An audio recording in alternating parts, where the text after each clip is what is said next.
Adam Bessel, you are the leader of the championship, coming here to Brands Hatch in the 5 Club MX5 Championship. Good round at Alton Park? Yeah, really good round. Got really lucky towards the end of the race.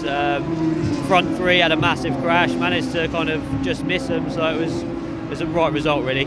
Here at Brands Hatch, a little bit different, tight and twisty, but some good racing on the cards. Yeah, really good. I mean, the top three, we're within like 0.4 of a second, I think, so it's quite quick. Carrying 30 kilos of lead today, so it's not really helping in a straight line, but did all right in qualifying, so. So it's Bessel that leads the championship coming into this weekend from Sam Smith and Ben Short. This is round 3, and on pole position is Will Blackwell Chambers. Alongside him on the front row of the grid is Stuart Simmons. Row 2, James Rogers and Jack Sycamore. But the red light's already on. They go out and the race gets underway. And a good start from row 3 there by that dark green car. That's Ben Short. He tries to go second, but is rebuffed by James Rogers on the approach to Paddock Hill Bend. But on board with Paul Monteith now, who started on row 7 of this packed 34 car grid. It looks like it's Rogers in the silver car that's got into the lead, ahead of Will Blackwell Chambers, already up towards Druids for the first time then in this race that's scheduled to run for 15 minutes plus 1 lap. On board now with Harry Dean, who started on the 8th row of the grid in car number 7. Looks like he's losing a place there to number 131, that's Nigel Garrett, although he fights back at Graham Hill Bend. So leading is Rogers, second is Blackwell Chambers, third is Sycamore. Bit of a gap back to Stuart Simmons, who started on the front row. He's dropped back to 4th place. There is that Club 100 car. Right behind him is Ben Short in that dark green car, not his regular mount. That was quite badly damaged in a shunt at Alton Park in round 2. So he's got this car out for this weekend. Let's see if it handles as he would like. Meanwhile, Blackwell Chambers there was rebuffing the attempts of Jack Sycamore to try and find a way through. But also Blackwell Chambers has gone through to the lead at the expense of James Rogers there down into paddock. So it's now Blackwell Chambers that has the lead of the race as they climb the hill. It looks like Sycamore trying to go second as well and get past his AB Motorsport teammate. He's done it. So Sycamore goes through into 2nd position now. Back on board with Paul Monteith. He's behind that 131 car of Nigel Garrett now. There he is, looking at him from this low angle underneath the front bumper of Monteith's MX5 now as they head along the Cooper Straight. That's 47, Stephen Craggs. Ahead of him, or behind him, I should say, is number 81, Sebastian Fisher. Dean there, losing out to Garrett as they go now through Clearways and Clark Curve and onto the Bradham Straight to start another lap. And look how Garrett appears to be pulling away there from Harry Dean, the 24-year-old tyre fitter from Horncastle, seemingly unable to do anything about it. Well, Sycamore there was going for the lead from Blackwell Chambers. Blackwell Chambers has rebuffed him. And still in 3rd place is Rogers. Scott Leach there just kicking up some gravel from about 10th position. He's just ahead of the number 81 car of Sebastian Fisher, I think, as they make their way now through Druids Corner. It's Garrett just behind him, so that's, I think, for 10th, 11th and 12th positions. On board with the blue car in 13th place, and that's Harry Dean as Garrett goes through to 11th place now at the expense of Sebastian Fisher. So Scott Leach, the man from Warwickshire, will be his next target. I think Harry Dean there saying to Fisher, let's work together to stay with them. Well, it's Sycamore now leading, but Blackwell Chambers fighting back on the run up towards Druids. He's got the inside line. Can he go through there? Wing mirror to wing mirror. But the blue car, the BS Motorsport prepared car, goes through to take the lead, and Sycamore loses out because he went wide there. He was edged wide, and that's allowed Rogers to get back through into 2nd place. Simmons now, having broken away from the group behind, he's with them in 4th place, and looking back it's now Sam Smith in 5th and Adam Bessel in 6th place. Sam Smith in that pink car you can see in the background has come across to the MX5 Cup from another championship last season where he was a regular front runner, so strengthening the ranks in this particular championship. First 4 then, pretty much together as they go over the line to start another lap. And it's Rogers that now ventures down the inside line into Paddock Hill Bend, and he takes the lead of the race away from Will Blackwell Chambers. He runs out wide over the red and white painted curb. That's okay, but it's wheels beyond that start to cause a problem. Leach has fallen further back, you can see, in that group. great sight these cars make as they drop down through Paddock Hill Bend and then climb back up towards Druids. You can see that it's starting to get a bit wet and slippery out there now as well, so conditions changing, becoming more demanding for the drivers. Certainly number 77 Grant Williamson has found that up at Druids. He's gone slipping off and rejoins the circuit now, but not before losing quite a few places. Rogers then under pressure from his teammate and from Will Blackwell Chambers as well as they drop down through Paddock once more. They're almost going to go 2 or 3 abreast, I think, as they climb up towards the hairpin, but Rogers has got a good car length advantage as they turn now through Druids, dropping down towards Graham Hill Bend once more. Extremely competitive racing as we've come to expect in the 5 Club Racing MX5 Cup. We saw number 7 Harry Dean going through shot there as well. He seems to have made some progress from his starting position, so we'll be pleased about that. First 4 cars together. In the background it looks like it's Bessel that's now 5th, and there's one off in the background there. Who was that? We'll have a look in a moment.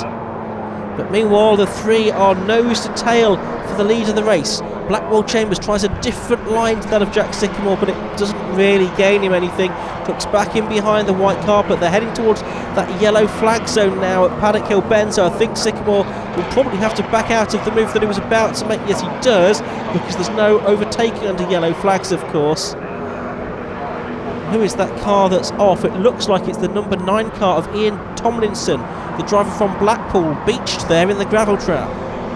Racing goes on though, and it's Simmons now that's up to P3 ahead of Blackwell Chambers, but no, the red flags are out. Unsurprisingly, with that car so close to the edge of the track, the race being stopped. Here are the results then, declared after 10 laps, and it was James Rogers that was ahead then, but only by 9/100ths of a second. Sycamore was second and Blackwell Chambers third. Those two also shared the fastest lap and a lap record at 57.44 seconds. So further back it was Simmons, Bessel and Short completing the top 6. Further back still, 11th was Stephen Cragg, Sebastian Fisher ahead of Harry Dean, Paul Monteith and Nigel Garrett rounding out the top 15 after a very competitive third round of the 5 Club Racing MX5 Cup. There we go, James Rogers, a win to start the day. That was a really good race to watch. How was it from your point of view? Yeah, pretty eventful to be honest. I was just saying I haven't actually been out in the car for 6 months, and I didn't do the first event at Alton, so yesterday in practice was pretty rusty, but learned pretty quickly, and qualifying was all right. Then had a bit of an opportunity early on to get into the lead, and then sort of made my Mazda the widest MX-5 in history, I think. So Jack Sycamore coming home in second place. That was a great race to watch, attacking and defending at the same time there. Yeah, it was great fun. The 4 of us line astern and trying to push each other, swap places. It was great fun. It's always good when you've got a teammate with you as well. I led for a lap, but then made a mistake at the top of the hill and dropped back to third. But once I got back up to second, I knew I had the pace to beat James, but I wasn't going to try anything too much because we're teammates and Will was right there ready to pounce. I was hoping for a last lap board because I knew where I'd be was stronger than him. So I was waiting for that, but then obviously with the red flag it never happened. But second place is a good start to the weekend, and we'll see what we can do later. Will Blackwell Chambers, third place for you there. Good race on the podium, and I think you were in every position going in that race. Yeah, we tried all top 4. Sadly ended up with third. It was a difficult race. Boys were quick. When they're working together it makes it very difficult to do much about it, and then once they got up front it was solid defending, so very little to do. So going to have to sort of replan what we do next race and see how it goes, really.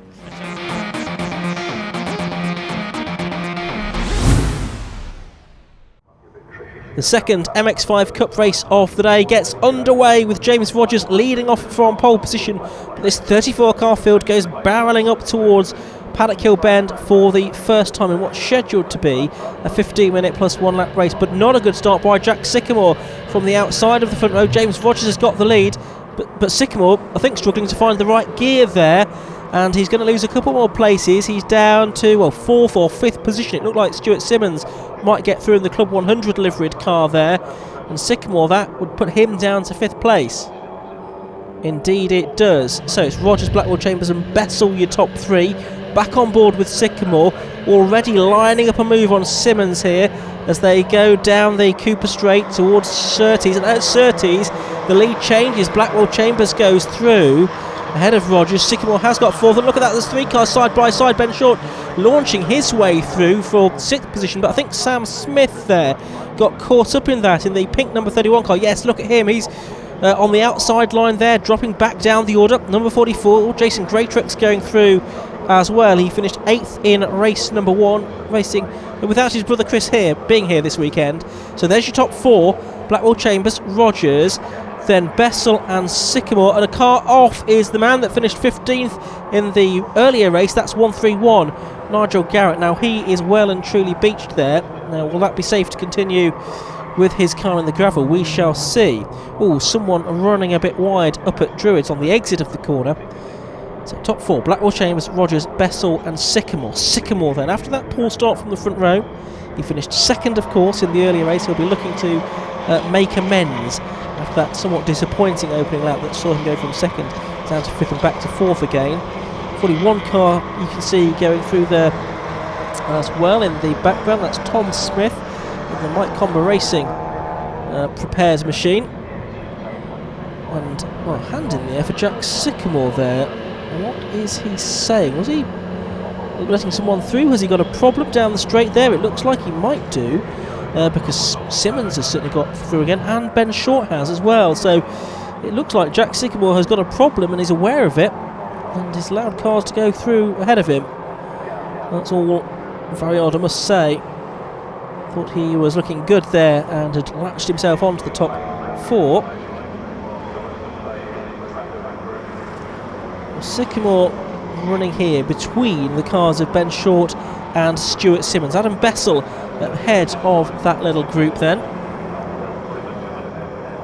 And close action further back, number 50 going through is Christian Young. Someone wide is 77. That's Grant Williamson, who was having dramas in race 1, but he powered his way through the gravel trap there.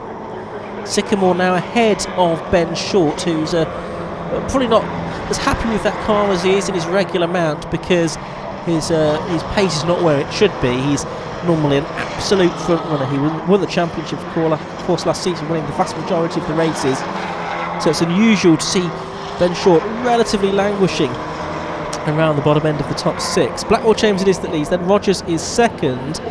Those two looking fairly comfortable at the moment, but Sycamore, well, whatever problems he's had in the early part of this race, he's seemingly overcome them now, because he is up now into, is that 3rd position from Bessel. He's trying to go around the outside of Bessel.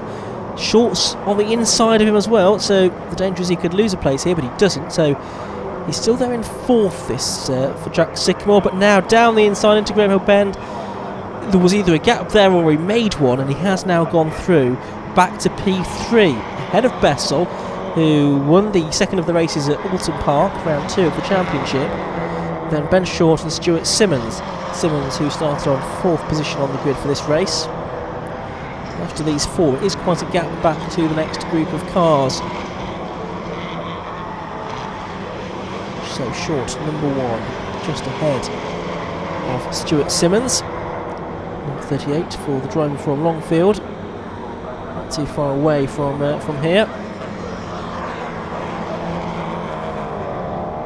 Sycamore will be keen to try and get away from Adam Bessel and try and catch the 2 leaders.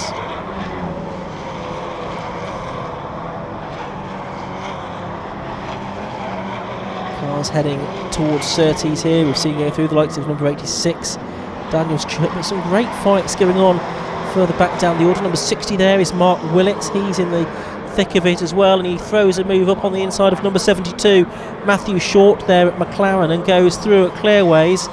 Meanwhile here, Stuart Simmons is working very hard indeed to keep Ben Short at bay, and that's for 5th place, because with some spots of rain now on the camera lens, it's Bessel in 4th, Jack Sycamore in 3rd up ahead. I don't think either of these two are going to catch our 2 race leaders, who are still all Blackwell Chambers and James Rogers.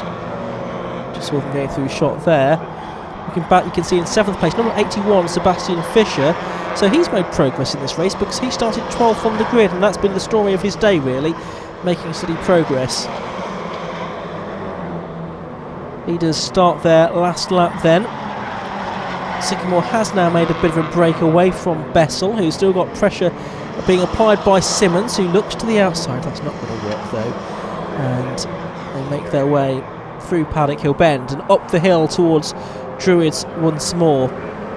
Fisher, then Sam Smith, who's recovering, and a wild moment for number 105, Roger Chesno. Oh, and he doesn't quite keep it out of the barrier. That's a shame. Roger in that 105 car, he finished 10th in race number 1. He's going to be a non-finisher here though, but he was 4th in the championship coming into this weekend, having had a second place finish in round 2 at Alton. Meanwhile, Will Blackwell Chambers comes through to make it 4 different winners from 4 races this season in the 5 Club Racing MX5 Cup Championship. And he defeated James Rogers by just a little bit over half a second. In third place was Jack Sycamore, 4th was Adam Bessel, 5th Stuart Simmons, and 6th Ben Shorts. James Rogers in second place though, not the fastest lap, and the lap record of 57.67. Who was further back? Well, Stephen Craggs getting another 11th place finished, ahead of Scott Apuliano, Paul Monteith, Howard Dean 14th, and Jack Williams this time, the man that lands out the top 15 positions. Will Blackwell Chambers, whatever changes you made, if any, seemed to work that time round. Nice win there. No changes, just a significantly better start, and luckily managed to break the AB train. Once we sort of made a little bit of a gap, saw James behind me and basically just sat with that, trying to manage it. He was definitely catching towards the end, but just managed to hold out, was begging for the last lap board, and eventually checker flag came out. It's quite hard here at Brands Hatch because you try and look in the mirrors, but there's not really a straight to do so. No, you can just about watch out, but sadly around here, as soon as you're in the tow, you will never be able to break it, because however well you drive the corners, you'll lose any advantage you gained on the straight. So actually to be able to break that was lovely within the first couple of laps, and then just manage it from there. James, after the win earlier on, it's a second place this time round. How's the race for you? Yeah, I mean, obviously kicking myself for making a bit of a silly error on lap 1, which let well through. Then thankfully there was a bit of a tussle behind, so I had a bit of a cushion and just set about trying to reel him in. And then, last sort of 3 laps or so, started to do that and sniffed a bit of a chance. Was waiting for the last lap board to come, which didn't materialise. Unfortunately, it was the checkered flag. So, but yeah, second, for my first race out, in like 6 months, can't complain at all, really. It's an encouraging day's racing for you. Yeah, absolutely. I'm really surprised. A win and a second place, as I say, sort of not been in the car for a long time. Not really sure how often I'm going to get out this season. But to be honest, the car was absolutely mega spot on. So big thanks to AB Motorsport and also to Haven Mobility over the years who have helped me along the way. So it wouldn't be possible without them. Jack Sycamore, second podium for the day for you. Third this time round. How was the race for you? Well, I didn't start too well with missing a gear on a couple of times on the first couple of laps, but then after that I had a few places to battle back through and managed to get back up into third, but couldn't catch the 2 leaders. A little bit disappointed, knew we had the car. AB Motorsport and Haven Mobility have given me the car to win and set the lap record earlier, so could have won, but messed up the first lap. So.